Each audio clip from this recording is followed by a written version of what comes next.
semua ancaman itu dengan baik. Polisi saya kira bekerja dengan baik. Tadi saya juga mengunjungi dari Densus 88. Saya juga kaget dari Densus ini. Ternyata hanya begitu fasilitas yang diberikan.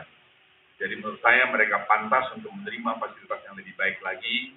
Tadi saya lapor Presiden juga, kita mau upgrade itu Densus 88 supaya lebih mainnya bagus, nama besarnya bagus, hebat, padahal fasilitasnya sangat sederhana. Saya kemarin 2 hari yang lalu jadi keynote speaker di Singapura, di Fullerton Forum. Saya ketemu Prime Minister juga. Mereka mengapresiasi bagaimana polisi ini telah mengamankan peristiwa bom Sarina. Kita mungkin terkadang masih macam-macam menilai begitu, tapi saya jujur mengatakan sama Anda sekalian, saya menerima telepon dengan counterpart saya dari mana-mana. Mereka mengapresiasi apa yang dilakukan oleh polisi. Dan ini pertama kali dalam sejarah, kurang dari 12 menit masalah selesai, kurang dari 5 jam presidennya sudah ada di saya. Ini kita harus apresiasi pada teman-teman polisi. Kalau di sana sini ada yang kurang, itu saya kira sangat wajar, manusia. Tapi kami terus memperbaiki diri dan jangan dibilang ada kecolongan, tidak ada intelijen kecolongan. Hanya yang kami ingin katakan, kita tahu persis ada ancaman itu. Yang kita tidak tahu adalah kapan, di mana, dan bagaimana itu dilakukan.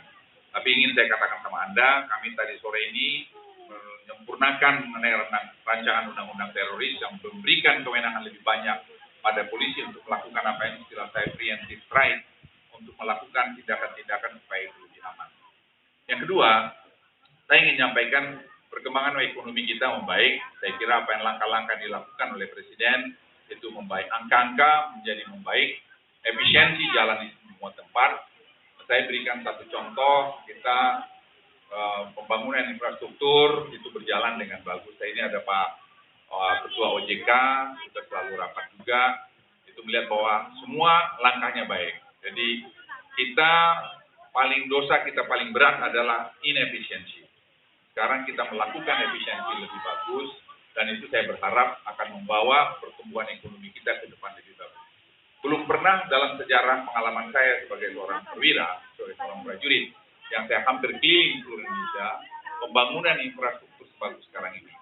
Semua itu menciptakan lapangan kerja yang berakibat ada pergerakan uang, yang mengakibatkan ekonomi itu pemerataan itu jalan. Bapak-bapak, ibu-ibu sekalian tidak membayangkan pada tahun ini kita mengeluarkan 47 triliun lebih dana pedesaan untuk 74.093 desa. Yang artinya seperti di kampung saya, yang penduduk satu desa itu hanya 600-700 orang akan menerima 1 miliar rupiah.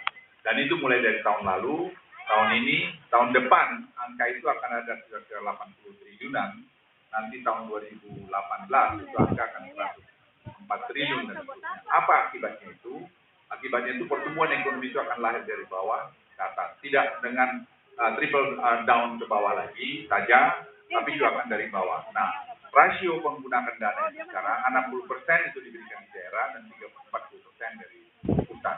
Nah, ini langkah yang kami lakukan dan terus kami monitor. Tadi sore kami masih rapat kabinet terbatas, misalnya bicara mengenai harga. Harga ini kami akan turunkan, harus kendalikan harga-harga pangan, karena itu salah satu masalah yang menjadi masalah karena dari bertahun-tahun kita tidak selesaikan menyangkut masalah harga ini. Nah, saya ingin sampaikan Bapak Ibu sekalian, supaya ini kita tahu bahwa Indonesia seperti yang dibilang tadi Pak Menhan, saya tidak ragu kalau pertumbuhan kita bisa 5,5 sampai 6% tahun ini. Saya berbicara banyak dengan ahli-ahli ekonomi makro, Profesor Ito misalnya yang dari Columbia University datang kemari, dia memberikan diskusi dan kami ramalan mengenai Indonesia. Indonesia ini mengarah kepada arah yang sangat baik.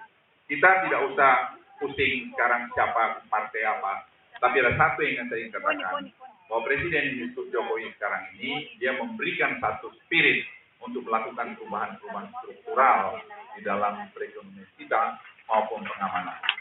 Dalam keamanan, beliau memberikan tadi arahan lagi lebih jelas, menangani narkoba juga jelas, menangani tadi teroris jelas, menangani perbatasan jelas. Anda tidak bisa bayangkan bahwa sepanjang perbatasan Kalimantan 1.700 km, saya kembali dari Entikong, pas kejadian daripada bom itu, saya pas di Entikong. Itu dia sedang dibangun 1.700 km jalan perbatasan. Begitupun di Tintin, dengan Timur Barat, dan begitu juga di Papua dengan Papua Nugini. Itu semua pembangunan infrastruktur menciptakan lapangan kerja dan memberikan dana itu berputar di daerah sehingga semua tidak terpusat di Jakarta. Kira-kira itu konsep besar daripada